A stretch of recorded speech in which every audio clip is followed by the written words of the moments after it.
Hello, this is Workbench, episode number 22. I'm Seth Werkheiser along with Bill Meese, two people who work in music and love technology, sharing our nerdy knowledge to help make your work easier and more manageable.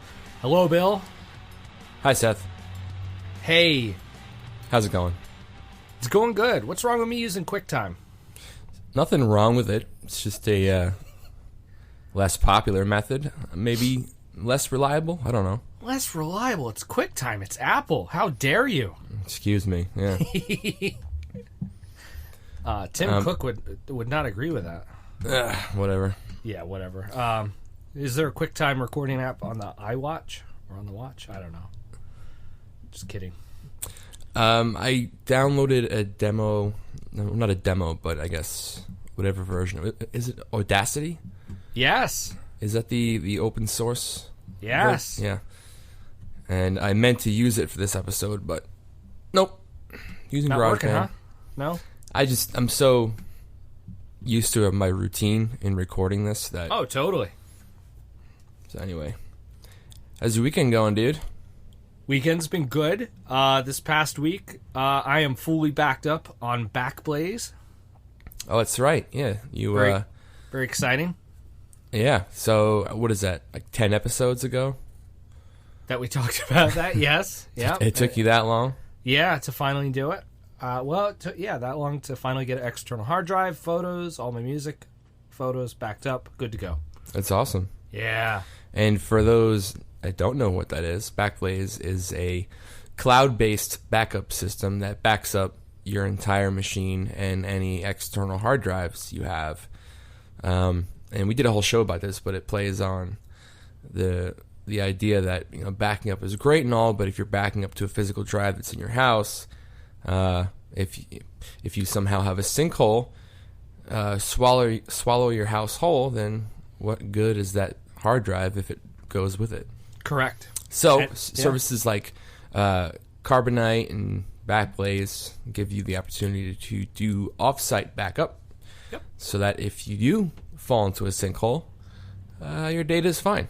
Yes, my computer could be run over by a bus, and I could then, if that happened, I lost everything on my computer, I could now, well, I'd have to get a new computer, but I could just turn on and download all my old files from Backblaze. That should be their tagline, like, Backblaze, if you fall into a sinkhole. Yeah, Backblaze. Or if you get if you spill a gallon of coffee on your laptop. Right. Yeah. So it's hot, man. It's I remember when we were doing this in the winter. Yeah. We talked about the snow every episode. And we did, yeah. It is just so stinking hot. It is in New York right now. Yeah, I was in such Philadelphia. Such a far cry from the winter. Yes, I was in Philadelphia yesterday, and it was hot at a show. Dude, I was at a venue. Tiny little venue. I saw Coliseum last night. You know, that record's growing on me. Oh, my goodness. Good. And I think I have to listen to it some more. I got to say, I mean, not this is a music show at all, but no. Given both of our backgrounds, it's bound to come up. My top 10 for 2015 is very light for this time of the year. Really? Yeah. Wait, light as in like you don't have much, or light as in it's not heavy metal stuff? No, as in there aren't many records on the list. I think there's maybe 2. Oh, wow. And I'd like that Coliseum record to go on there, but I need to listen to it more. A couple more times. Neat little bit of trivia about that. That bass tone, which I absolutely love on that album, it's a Squier bass. It's a $189 bass. Oh, that's cool. Yeah, and it sounds great. And the dude was playing it last night. Sounded amazing. Well, that just goes to show you that the saying, it's the archer, not the arrow, is true. Yes. Fantastic stuff. So I'm trying to sell my car. Yeah. I don't know if you saw my tweets. I saw your photo collage.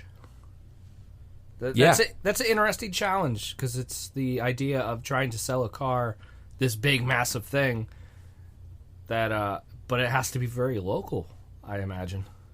Yeah, I guess so. I mean, I wouldn't turn down anybody coming from your neck of the woods or anywhere Sure. further. But yeah, you're right.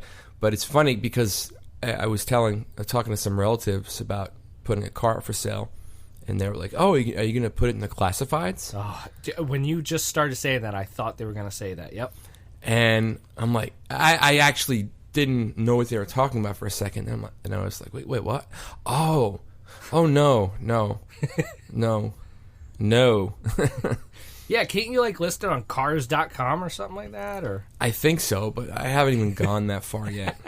With all my friends in Brooklyn, I'm kind of hoping that someone knows someone that wants a tiny car. Yeah, in Brooklyn or the city, and because that makes the most sense. Totally. And for those of you that didn't see the tweet, I have a tiny little smart car that I'm trying to get rid of because it's super difficult to be a family of 4, which is what we'll be in September, and have a car that only has 2 seats. For adults, 2 adult seats. Right, yeah. You can't put a child seat in that front seat. No.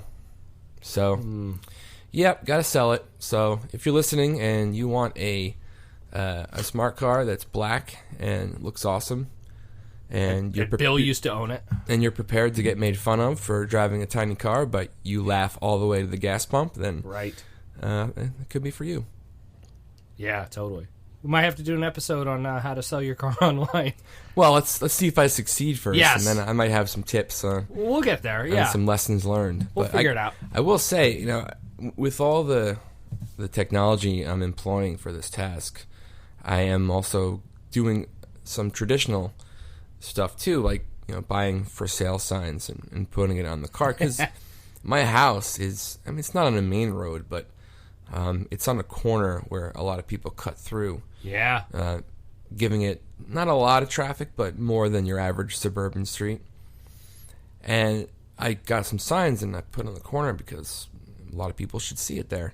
Right. And I've had quite a few neighborhood kids like come around and gawk and stare and laugh at the car, which I'm not used to. So I'm thinking I'll pull it in at night because oh yeah, I can't. I don't know, man. It just makes me nervous. Yeah, it's such a small car. I feel like 8 guys could probably put it into a pickup truck if they tried. Didn't that happen to you one time? Someone moved your car? Oh, wow, yeah, that's a long time ago. So I was living in Brooklyn, and I heard my car alarm go off, and, from past experience, that's a big deal, because I had the car broken into once.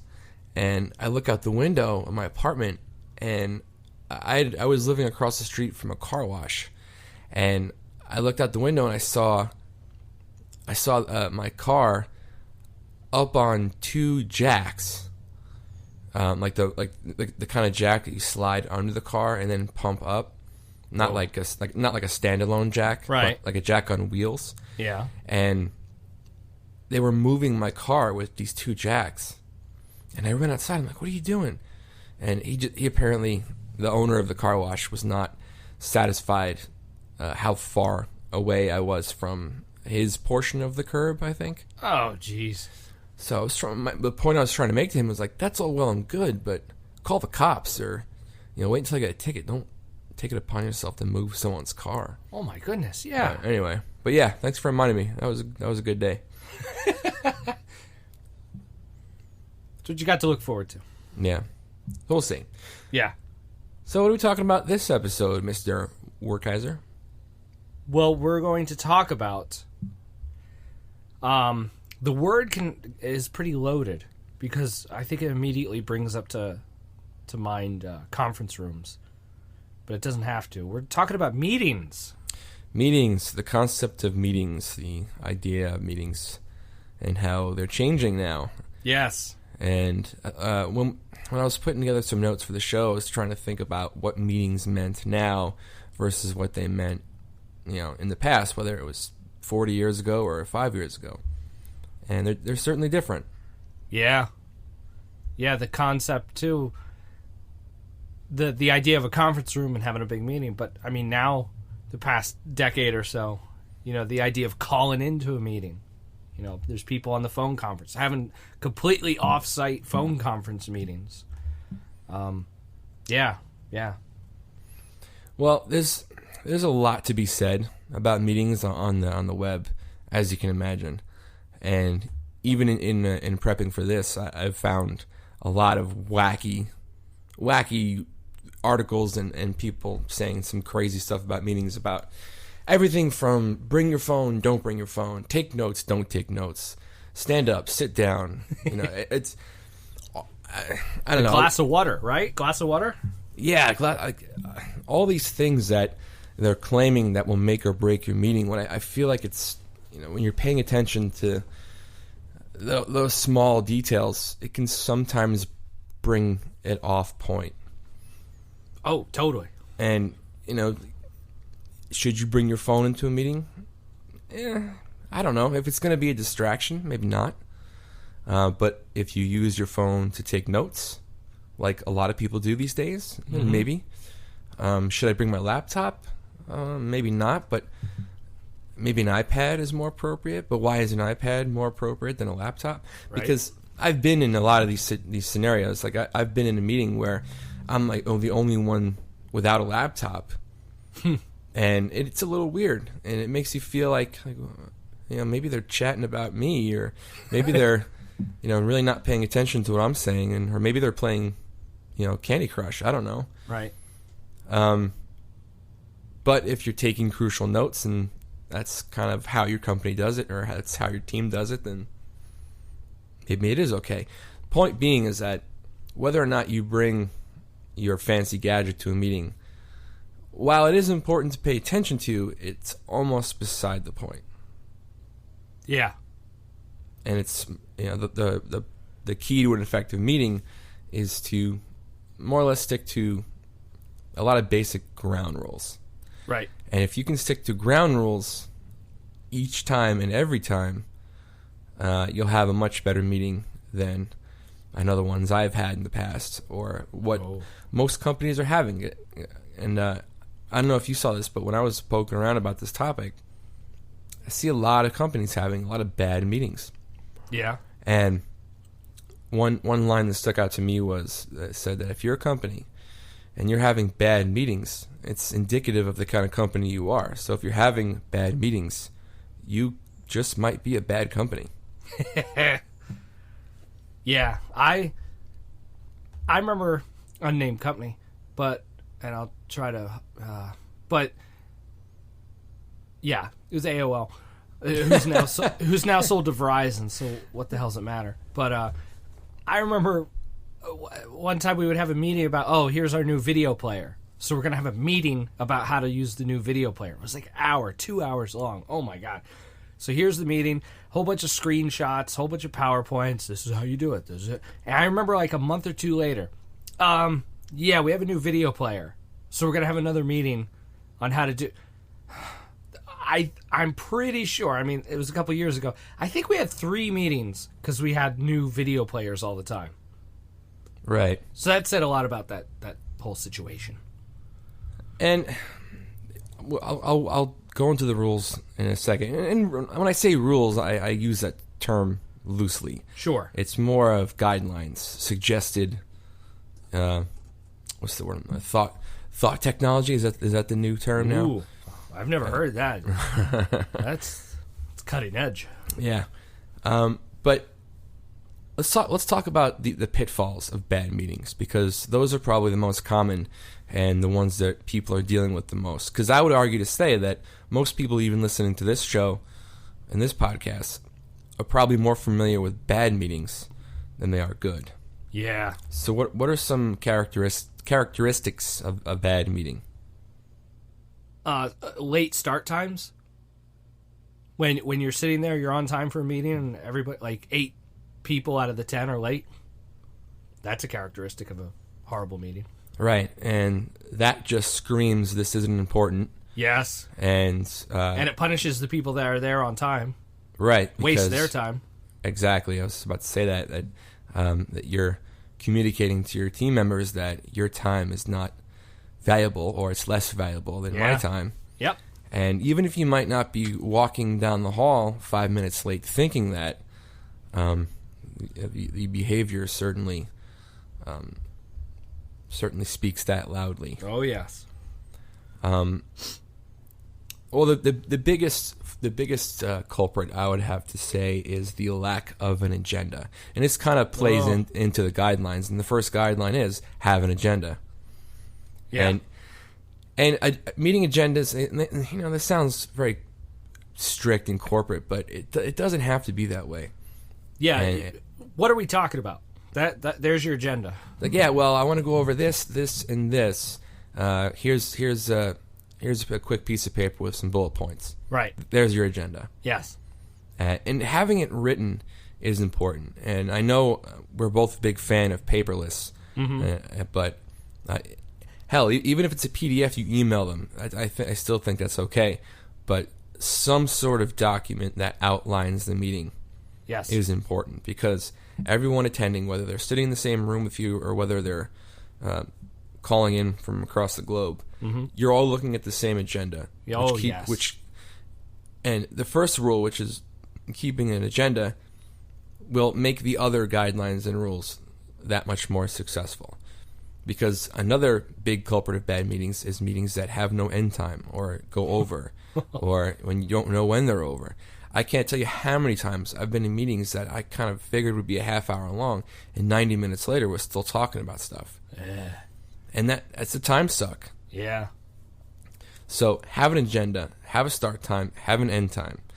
And on your agenda, be very descriptive as to what the meeting is about, what you're trying to accomplish, what action points need to come out of it, what decisions have to be made, who is leading the meeting, what's the goal, what will we know after the meeting is over that we don't know now. And if you can't answer any of those questions, maybe you shouldn't be having a meeting. Right. So. Yeah, I've been in a handful of meetings that had agendas, didn't have agendas. I've had rigid meetings that had the whole new business, old business, what action items kind of stuff. Everything rigidly laid out. Yeah. Yeah, and it sounds really strict, but it's so important. And I read this one line in an article, I think it was in Forbes, which we'll put in show notes. It said some companies that if the agenda isn't emailed out prior to the meeting is assumed to be canceled. Which is great. I think that's awesome, because if I didn't get an agenda, then I guess the meeting's not happening. Yeah. If you don't have, oh my goodness. Yeah, if you don't have the agenda, if you it's just giving a person a heads up about, hey, this is the stuff we're going to talk about. At least start to get your brain working about these items that we're going to be talking about. Right. So important. And another big crucial point is figuring out, and I mean really figuring out, whether or not you even have to have the meeting in the first place. Right. Because what happens so many times with work is that when you hit a bottleneck or a crossroads or a struggle point where you need to push through and come up with a solution, oftentimes people just say, oh, let's have a meeting. We'll just have a meeting. Because, and again, not that that's the wrong answer, but I feel like sometimes solutions can be figured out on your own, or even with a quick coffee chat or a sidebar, something more informal and small. Right. But I feel like a lot of companies will jump to the meeting just because it's ingrained in their culture that that's what you do first, when a lot of times that's what you do last. Wow. Do you know what I mean? Yeah. Whereas if you have a problem and you try to work it on your own, or figure out a solution, or employ other means to come to some sort of decision on something crucial, then go to a meeting if those first few methods didn't work. Yeah. And use the meeting as a last resort, I feel like that's way, way better use of a company's time than doing it the opposite. Does that make sense? Oh, totally.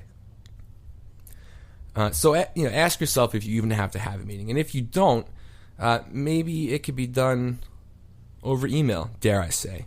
Right. Or maybe it could be done in HipChat or Slack or Basecamp or a phone call. Or a phone call, yeah. Ooh, yeah. And if any of those answers are yes, do that first. Yes. Because I mean, I know this goes against what a lot of what we say in the show, though, is would you rather sit in a 90-minute meeting or get 15 emails? Seriously, which one? I'd rather do the emails because I can manage them and respond to them on my schedule and still do my other work. Whereas if I'm sitting in a meeting, everything is focused on that meeting, and who knows if anything is going to be accomplished from that meeting to begin with. Right, and that hypothetical example is assuming the same outcome comes from both scenarios. Then, yeah, give me the emails. That's fine. Yeah. This article that I'm pulling a lot of this from says this is where I got the stand-up thing. Yeah. And it said all meeting members must stand on their 2 feet the entire time. Implement this one trick to your company and watch how fast and efficient your meetings become. And that's actually kind of a good point, even though it's a little wacky. Right. If you're all standing up, there's less of a stigma of rest and deceleration. Sure. Whereas if you're standing up, it's more of a holding pattern, and it's a shorter break. Right. I've actually never heard of that, but that's a pretty good point. I've heard the opposite of that, where it's not even just meetings, but it's like lunch meetings. Everybody's got food and soup and drinks and this and that. Like then all of a sudden it's become less of a meeting and more of mealtime too. And believe me, those have their place. They do, yes. I'll be the first one to go to a lunch meeting. I love doing that, but you can't do it every day. No, you know, right? So, yeah, can this be done over email or Slack or some other means? Right. If yes, then don't have the meeting. And then the next thing you need to figure out is if everyone needs to be in that meeting. Is this a meeting that can get? Is this a meeting that where we need to talk about a decision that involves 2 of us, 4 of us, 6 of us, or 10 of us? Right. And if you can come to that decision with 2 people, then have the meeting with 2 people. Because the whole point is to not bring people into the room that are not needed, because then you're not only wasting their time, but you're wasting the company's time. It's money. Time is right. money. Yeah, that's another point. Is in the next time you're in a meeting, count how many people didn't contribute, then multiply that by their salary divided by the time that you could do the math. Right. Meetings are insanely expensive. So if someone doesn't need to be in a meeting, then don't put them in there. Right. I'm sorry. I'm just reading this. That's all right. This is our agenda. You're pulling from this. Yeah, exactly. Our show notes. Yeah. This is what's important, and we're talking about it.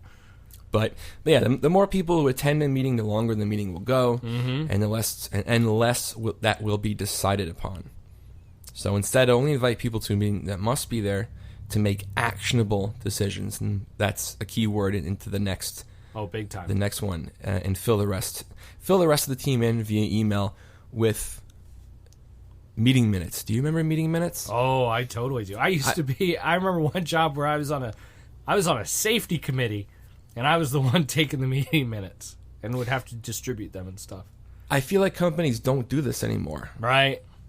And I don't understand at what point where they became not important, because meeting minutes are crucial because it documents what was discussed and decided on in that meeting. Right. And all the people that couldn't be in the meeting, they could then read it and know what was up. Right. And then the next meeting, you bring those minutes in to follow up on what was decided or needed actionables. Totally. So I don't understand how companies can't or don't use meeting minutes. And if you're out there and you run meetings and you pull one thing out of this show, out of this episode, try meeting minutes, because if nothing else, you'll at least have a track record of what was talked about and decided on in all of your meetings. And to have a track record of something that you talked about 6 months ago, like to be able to pull that out and be like, look, we've been talking about this since last August, and here's this, here's that, and like that kind of stuff's invaluable. Yeah, especially if you get sued. Sure. That and the minutes thing too is not, again, to stress of how this isn't. Oh, sure, if you work in an office, if you run a coffee shop and you have a meeting with your employees, like, have someone take notes and make meeting minutes, because maybe not everybody could be there. It's neat stuff too to have an archive for new employees to kind of catch up and see what's been going on the past couple months since they started. Why do we have this weird rule? Oh, well, 3 months ago this happened and it was in our meeting minutes and this is why. Yeah, absolutely. There's a tool, there's a web app called minutes.io. Mm-hmm. And it's web based. It's a web based app, and it kind of works as a form. So if you're the one that's taking the meeting minutes, or even if you're taking your own meeting minutes, you just jot down all the crucial info in the meeting, and you can email it off to your team immediately, which Nice. is pretty cool. I've used this in the past, and we'll put it in the show notes, but I haven't used it recently. But it works offline, so internet connectivity is not always necessary, Right. which is great because you don't always have Wi-Fi or a cell signal. Yeah. It's pretty white label, which means it looks pretty corporate if you need it to be that. Right. So it's pretty cool. Check it out. Minutes.io.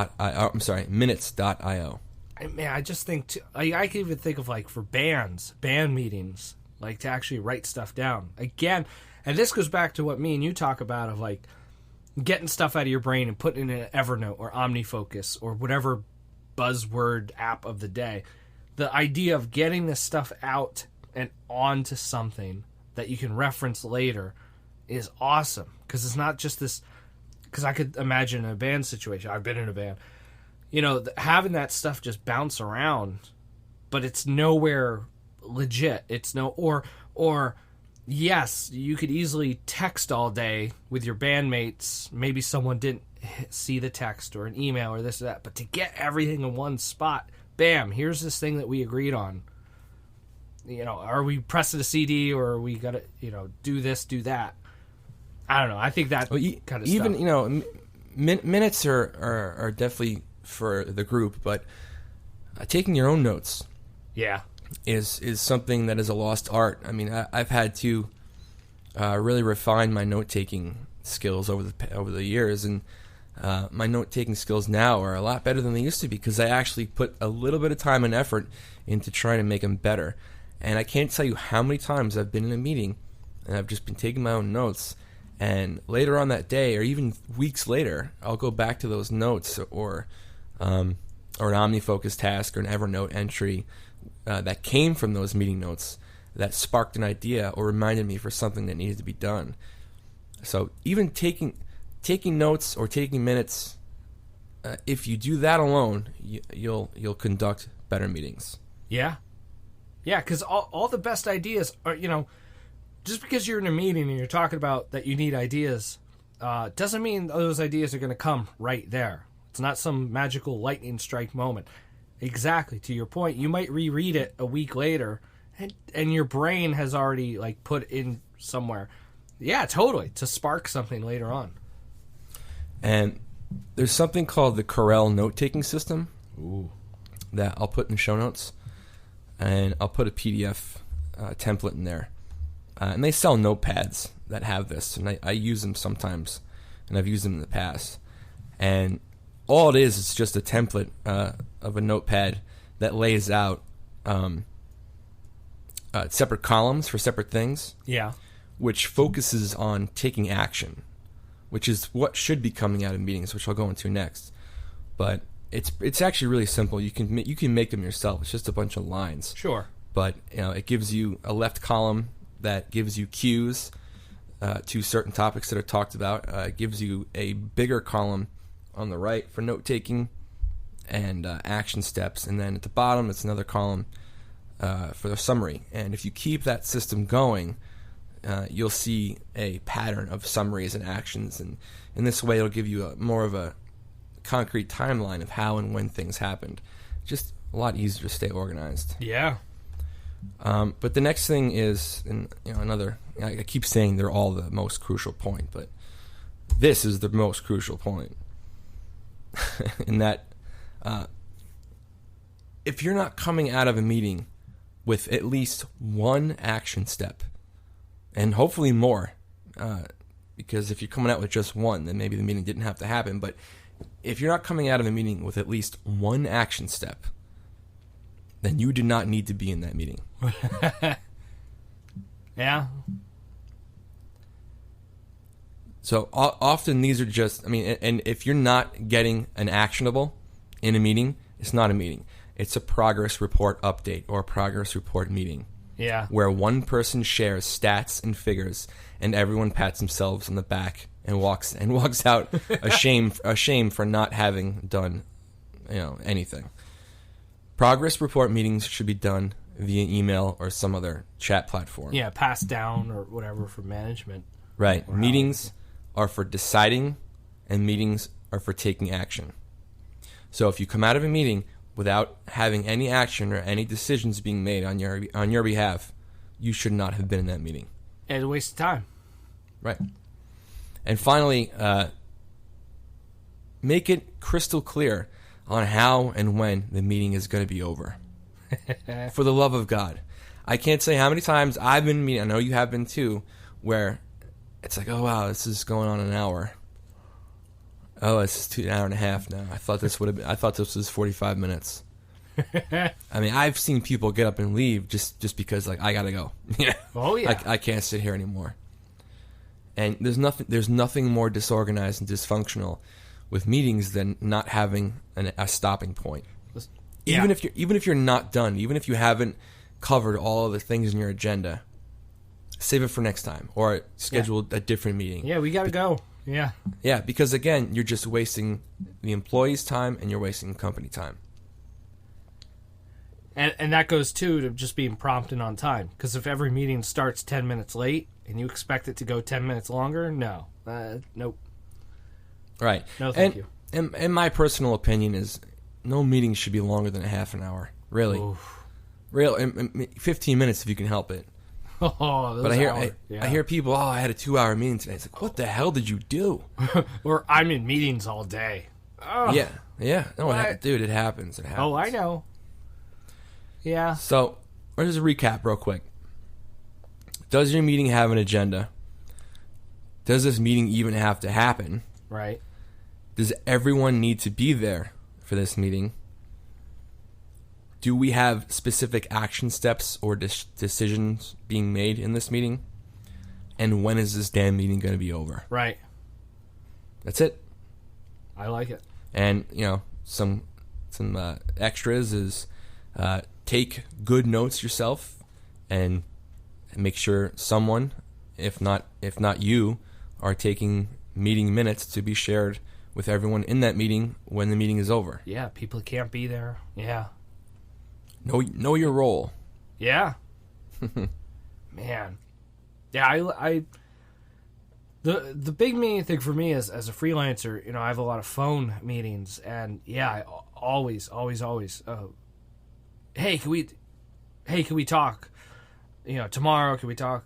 Okay, well, what do we need to talk about? Let's, and a couple emails will go back and forth of we're going to talk about X, Y, and Z, rather than just this amorphous, can you talk? What do we need to talk about?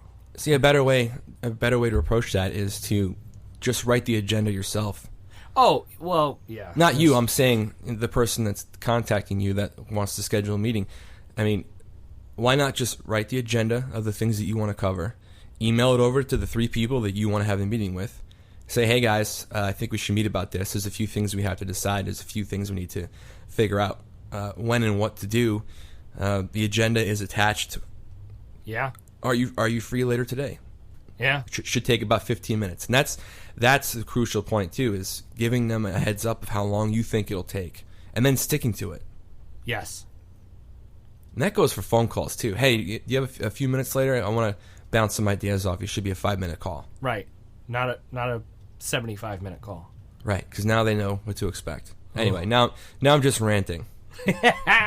That's all right, though, because that's why we do this podcast, because there's 8 billion articles out there that you could Google how to have effective meetings. I was looking on Medium early. There's like 9,000 Medium articles on meetings, 5,000 of which are written by Gary Vaynerchuk. Oh, yeah. What was that quote that he had? Oh, something, if you have a 5-pound bowling ball bag, someone will fill it up 5 pounds. If it's 10, fill it up with 10 pounds. The same with the meeting. Oh, the meeting's an hour long? Okay, we're going to have this hour-long meeting. No, just make it 30 minutes. Make it 15. Well, I mean, we've talked about this before on previous episodes, but that's just a great example of Morton's Law. Yes. And it's funny that this comes up because I was thinking about it today.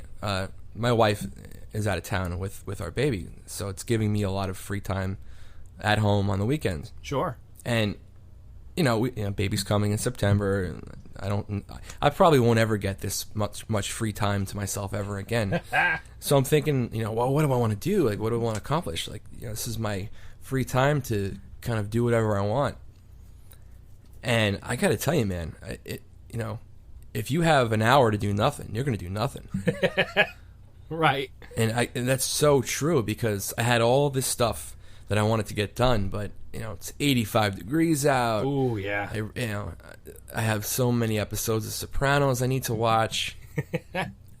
It's important. Yeah. The amount of work that you need to get done truly does fill up the time that you have. Right. And a lot of my freelance is done this weekend. I don't have that much to do around the house. So there's really not a lot of things on my list I need to check off. And I have 2 whole days to myself. There's a lot of downtime. Which just, laziness begets laziness. And I should probably go do this. But objects at rest stay at rest. Yeah, this couch is so comfortable. Oh, yeah. And the air conditioning, yeah. There's only 40 minutes left in this Sopranos episode, Yeah. But yeah, Morton's Law. That's a really, really good example to even think about, when you're at work, because what is it? It's the goldfish will grow as big as the bowl it's living in. Yeah. Right, we'll I got 8 hours at work. I clock out at 5. Well, this little bit of work will last me till 5. I think it was Morton's Law. It's not Morton's Law. No, it's not. I'm getting it wrong. Whose law is it? I'm gonna get this right now before I get it wrong again. Is it Jefferson? No.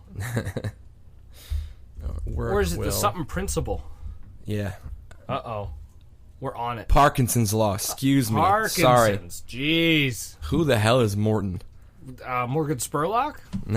No, Morton. I got that totally wrong. Parkinson's Law. All right. It's the adage that work expands as to fill the time available for its completion. Yes. Putting that in show notes so I never forget it again. Parkinson's Law. Parkinson's Law. Got it. No, it's true. I mean, hey, it's the same thing with, I've been in band meetings where, hey, we're having a band meeting. There's no end in sight. It was never, okay, it's 6 o'clock, we're done, let's start practice. It went. Ugh. Yeah, well, no. There's a couple of corollaries. Sure. If you wait until the last minute, it will only take a minute to do. Oh, yeah. Work contracts to fit the time we give it, and data expands to fill the space available for storage. So it's not only just getting stuff done. It's in nature. It's in math. Yeah. It's in computer science. Oh, yeah. To your point, man, that idea of like, if it needs to get done in the next 5 minutes, like it'll get done. Yeah, you said in a podcast when you're leaving for vacation, that Friday is the most productive Friday ever. Yeah. Oh, I got everything done by 1. I'm going to leave early. Exactly. Why? Because you have to. Right. Yep. So anyway, yeah. That's a good note to end on. Meetings. Me being wrong and thankfully correcting myself before we press stop and publish this episode. That's all right. That's all right. So if you're still listening and listen to us correct ourselves, thank you, and didn't just turn it off when you heard us being wrong about something. That would not happen. We have a wonderful audience. Speaking of which, good news for our audience that might not know. We're on YouTube now, so you can look us up there. The link is in the show notes, and we're also on Stitcher. Yeah, thank you for Stitcher. Thank you to Stitcher for including us and getting the show into more ear holes. Yes, so more places for you to listen to the Workbench Podcast. Right. And I think that's our show, buddy. That's our show. That's good. Yeah, and if you want, check out everything that we've talked about in this episode in show notes, which will be at workbenchpodcast.com. Yep. And you can find us on iTunes, and if you would please give us a review, that would be helpful because that helps with positioning in certain podcast players. Yes, more people can find out our wonderful show. Mm-hmm. And you can also find me and Seth on Twitter. I am at Bill Meese, and Seth is at Seth W. Or you can email us at hello@workbenchpodcast.com if we got anything else wrong in this episode and you'd like to correct us. That's all right. And yeah. Cool, man. Episode 22, another one in the books. Absolutely. Hey, Seth. Yo, man. Later, dude. Later, man.